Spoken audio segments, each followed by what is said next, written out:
Welcome to Talking Synths, everybody. This is our first episode, and hopefully we'll be talking some synths about synths. We'll see.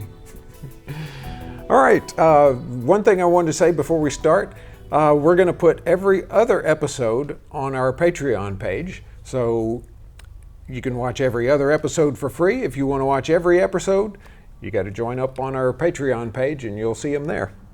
Patreon.com/synthwizards.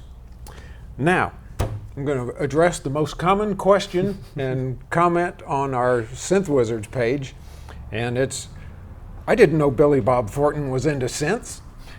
Well, I guess Billy Bob is trying to look like me, and he probably obviously gets a lot of questions on his social media. I didn't know Sam Mims was star of Goliath. Surely he sees that, right? So, Billy Bob, if you're watching this, and I know he is, we welcome you to come on as a guest, and we can see if you look more like me or if I look more like you. That's a pretty close toss-up. Who was born first? Oh, that'll be the telltale. Yeah, probably neither of us want to admit that. Yeah. Alrighty, well, I'm Carlos Morales. I'm a tech over here at Syntaur, and I'm going to address the second most asked questions, and it's, can you fix my keyboard? And unfortunately, at this time, we just do not do outside repairs. We're literally up to our necks, just keeping parts on the shelves for all of our wonderful customers to keep their keyboards going. And, you know, we do supply parts all over the world. It's a very daunting task, and adding outside repairs to that, it would just be too much, literally too much. We're a very small mom and pop shop, and we take pride in what we do.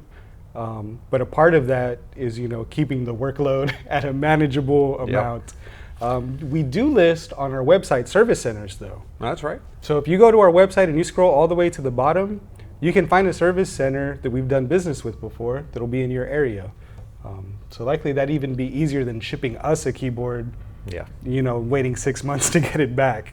Yeah, a lot of people see that we're modifying, repairing synths, and that we have techs on hand, and so they assume we are a repair shop, but we're not. We're a synth parts dealer, and we also refurbish vintage collectible synths and sell them, and now we're in the business of selling new synthesizers as well.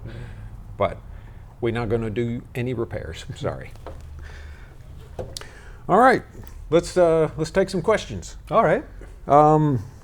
Let's start with Daniel Peroni, who asks about shipping heavy, expensive vintage synthesizers.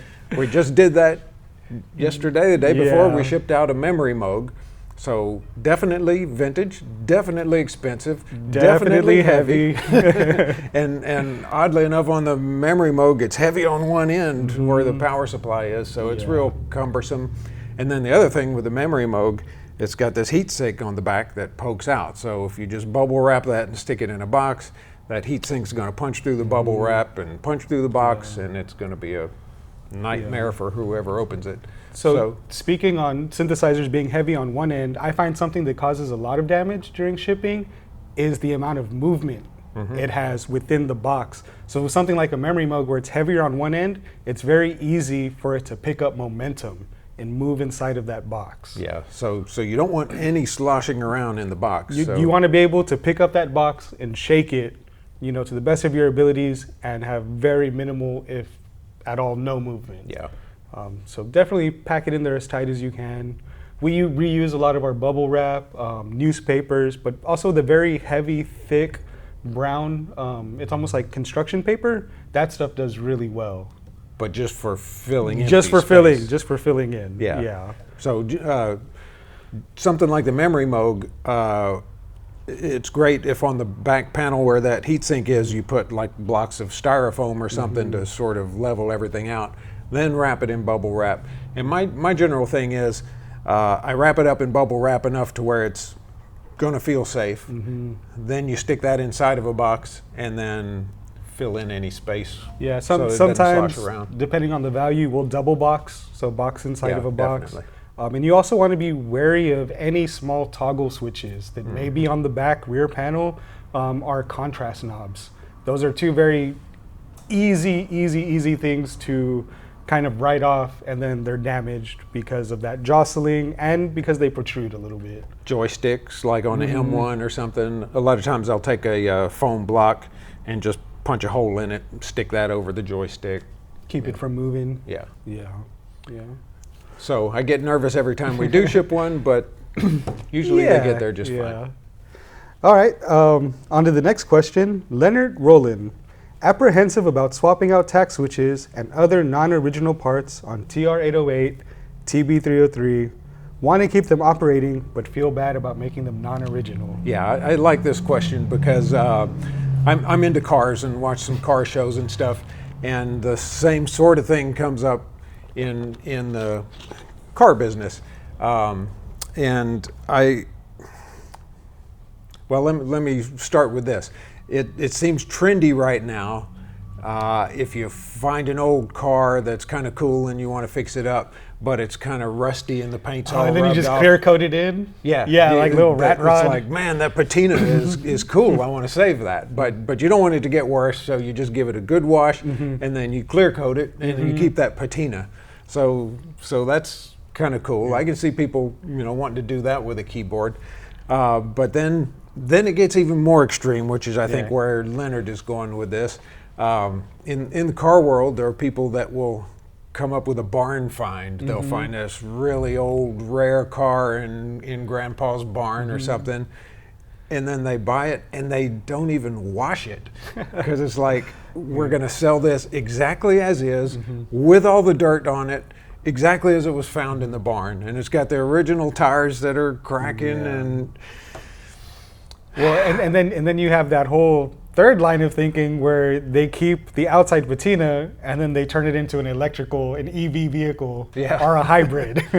See, I'm more into that. Yeah. And so getting back to the TR-808, if it's going to sit under glass in a museum or something, maybe leave it original. But if you want to push any buttons and use it, you're going to have to change out some tack switches. You're going to have to do some maintenance. And that doesn't alter anything because you can replace them with exact current switches, and they work exactly the same, looks exactly the same.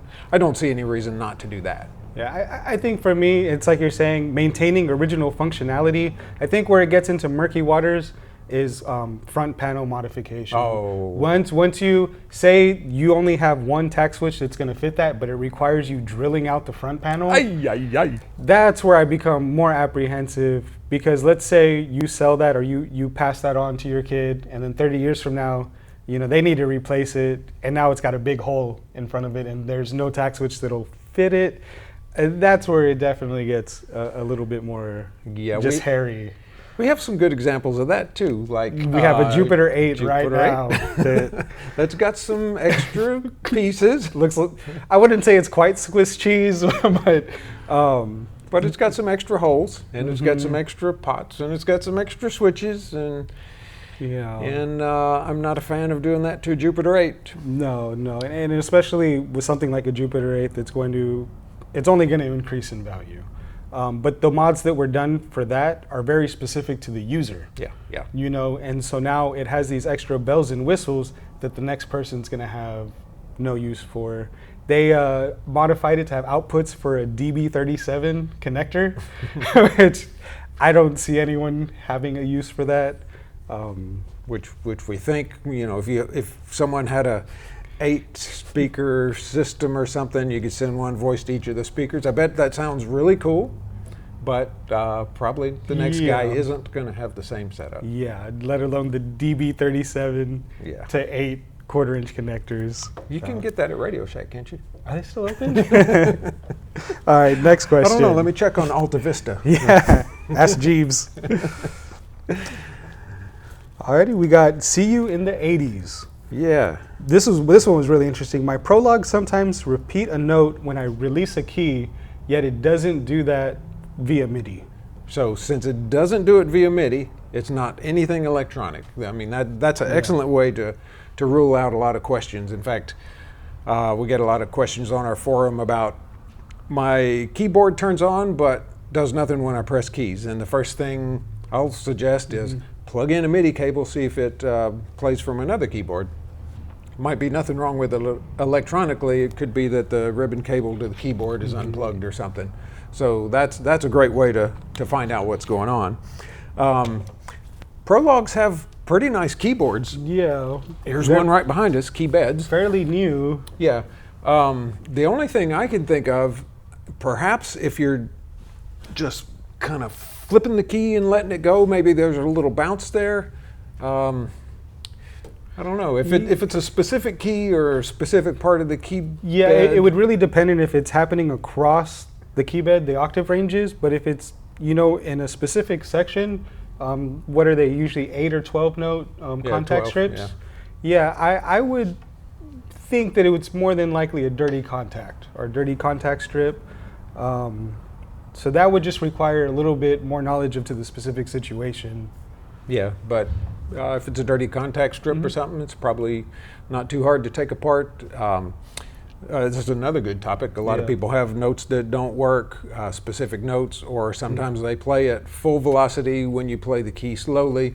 That's a perfect indicator of a bad contact strip or dirty contact strip. And so the first way to cure that, or the first line of defense, pull that contact strip out, run some warm dishwater in the sink with some Dawn or whatever your favorite detergent is. Detergent? Just liquid dish soap. Dish soap, very minimal amount, and you want to rinse it off really well and make sure there's no soap residue on it. Sometimes we use rubbing alcohol just only on the black carbon contact portion, and that's kind of like a last line of defense, but really just a visual inspection and making sure that there's no dirt or grime. Yeah. And then once you put that back together, then you can see if that solved the problem. If it didn't, you can buy a new contact strip, $10. You could swap contact strips from a portion that you know is working and is good, and if it works and the problem is solved, you have a bad contact strip. There you go. Yeah. All right. Let's look at another one. Cool. Let's look at Dennis Shapuchki. He's asking about why do modern synths have built-in effects units, but at the same time they don't have audio inputs that you can route through those. There's a little bit of electronics issues involved there that probably makes it more tricky to build the synth. Well, I mean, not that it's any big deal, but here's an example. On some small mono synths with, you can run something through the filter, for instance. And there's some easy mods to do that. But the problem is you're not going to get any sound out of the filter unless the envelopes are open. To open the envelope, you got to press a key. So you can do some weird stuff like adjust the settings to where when you press a key it makes no sound, but then you can route something through the filter. You get into some weird stuff like that. So I'm sure that on a modern synth you could design it to where you could run stuff through it, but then maybe you come up with the instance of, yes, you can run stuff through the effects, but first you got to go into this menu, turn this off, and then switch this on, and then I think they call it in the industry feature creep, and it's when you start trying to add more and more and more features, and then all of a sudden you have a UI or a graphic interface that's just not as fun, as opposed to something that's very immediate.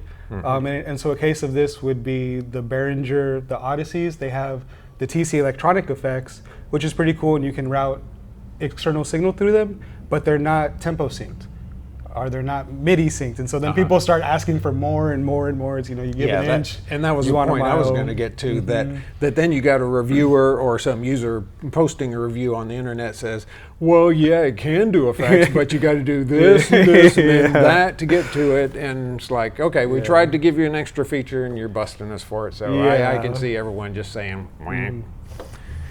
All right. Take another one. Next one, R. Bowden. Okay. R. Bowden. I have a Roland D70 with a bad key bed. I know, big shocker. The lower half doesn't sound, and guess why?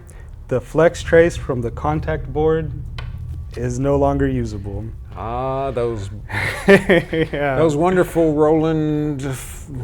They're like the flexi vinyl discs you used to be able to get, that are thin as paper, and they they're bend. About as robust. Yeah. And most keyboards have a printed circuit board underneath the keys, and PCB. It's stiff and it's robust. At some point, Roland started using these thin, I think it was flexible around the things. same time as the red glue era. Yeah. Yeah. One of those things that sounded like a good idea at the time. But the main problem with those is not so much that they're flexible, but it's that this flexible piece connects to this flexible piece, which plugs in somewhere, and it's that joint between the two flexible pieces. If that joint is ever undone, whoosh, Yeah, you're done. there's no salvaging it. Yeah. I'm sure there's Unfortunately. some way with duct tape and wires and whatever. You could to probably sort of make it MacGyver work. something, Yeah, but at that point, yeah, I don't know if it's necessarily worth it. Yeah. Is the ultimate end. to Yeah, that. and JD800 use that. The U20, Yeah. D70. There was also it's a lot of the what do you call those romplers? And those Yeah. there was a Roland Rhodes rompler that uses the same thing. At that point I would probably look to a modern day alternative. I have been interested in the Roland D50 Boutique. You know, that could be a way for you to get similar sounds and maybe a slightly more robust form factor. Mm-hmm. Yeah. Alrighty. Okay. Here's one I'm going to take on that we'll need to bleep part of this. Check up beep beeps. Asked about storing synths. I've heard the worst thing for a synth is to not turn it on for a long time. I've also read through the years about covering synths with towels or something to keep dirt out. The main thing I can think of about not using a synth for a long time is synthesizers that use rechargeable batteries. Yeah. And this brings up a couple of things I wanted to say. We're talking about this in the upcoming episode of Synth Wizards, and NiCad battery is a rechargeable battery. A lot of keyboards like the Poly 61, Poly 6, Poly 6, Roland CSQ 600, various things use these rechargeable batteries. Well, another thing that seemed like a good idea at the time. Yeah. And the deal was, instead of a battery that's going to run out, let's use this type of battery that every time you plug the keyboard in, it's going to recharge it and it'll last forever. Well, if you park it in a closet for 5 years, Yeah. that battery's going to discharge completely, and then the next thing that happens is it's going to start leaking Battery nasty stuff acid out and just very corrosive and damage. it's going to tear up that PCB inside, and that is a big mess to fix. But that's exactly what this episode of Synth Wizards, episode 10, is going to be, and that's something I wanted to say at the beginning of this podcast. Several people, when we announced the podcast, said, "Hey, that's going to be great, but I'm sad to see Synth Wizards go." Well, Synth Wizards not isn't going gone. anywhere. We're still doing it. We just had the COVID stuff really slow us down because the episode we're working on involves some travel, and that was all shut down. So we're really cranking out the Synth Wiz. And if anything, you know, we have Luke in house now, who's doing a wonderful job. He's right there. He's right behind the camera. So if you're watching, just turn around and you'll be able to see him. I think, right? Yeah, but if anything, I would say the production quality is only going to go up from here. Yeah. And we're doing our best to make sure that these are well thought out, and that there's a lot of information, and that we can just really grab y'all's attention. You know, Yeah. so we're not going anywhere. No, I'm really excited about the production level where we're going with Synth Wizards. We're doing a lot of fun stuff and getting some really cool things happening. Lots of projects, so many projects.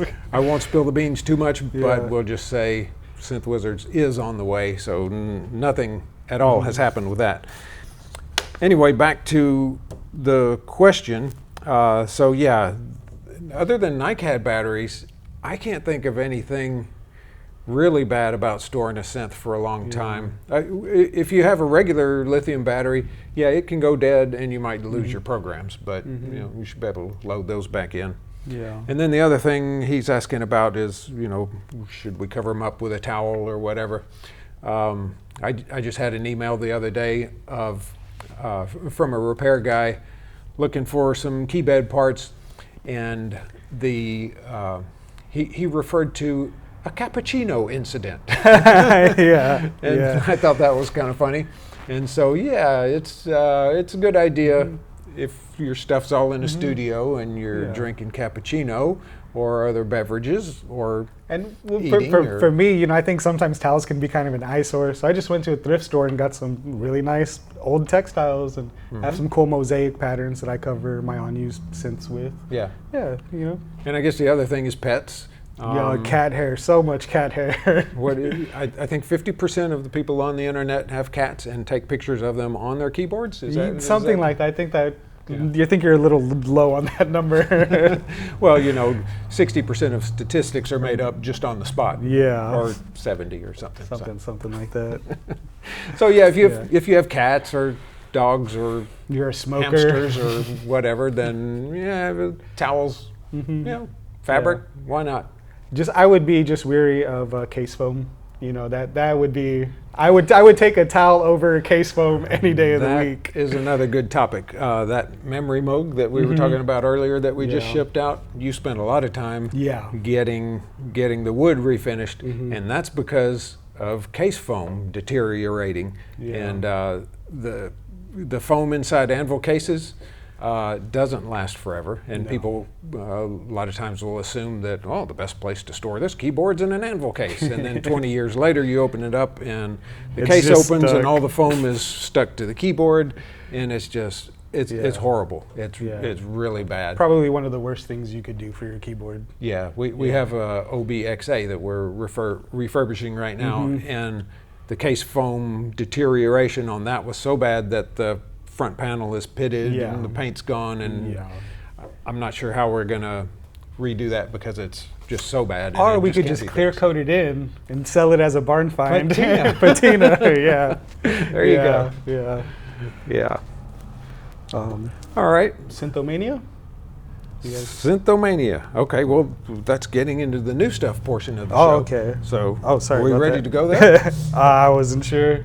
Okay, producer, cue the new stuff music. New stuff.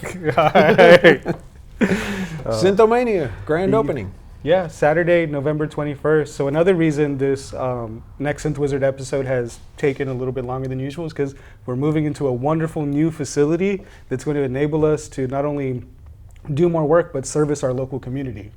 We're going to have a new showroom where musicians can come by and try stuff out. We're in it right now. Yeah. We'll be a Korg dealer, a Moog dealer. Waldorf, yeah. Got the new Quantum right behind us. Modern day classic, I think, even though me and Luke have been arguing over that. It's a good thing to argue over. Yeah. First world problems. Yeah. 101 sounds better. But yeah, the new building is really excited, but really a lot of work and takes really a lot of time and money and emotional stress, aptitude. But it's going to be great getting in here. It's a lot bigger place. It's a lot nicer. It's a lot more commercial location. We have some parking lot room.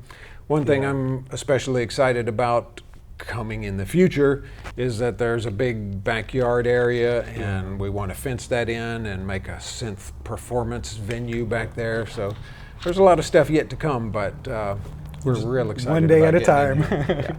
Your work area is a little larger than I can actually get in it. I can look over a keyboard and not hit the back of my head on a light, which is life changing. And you could have a second person walk in the room and ask you a question without risking their lives. Yeah, it's amazing. Yeah.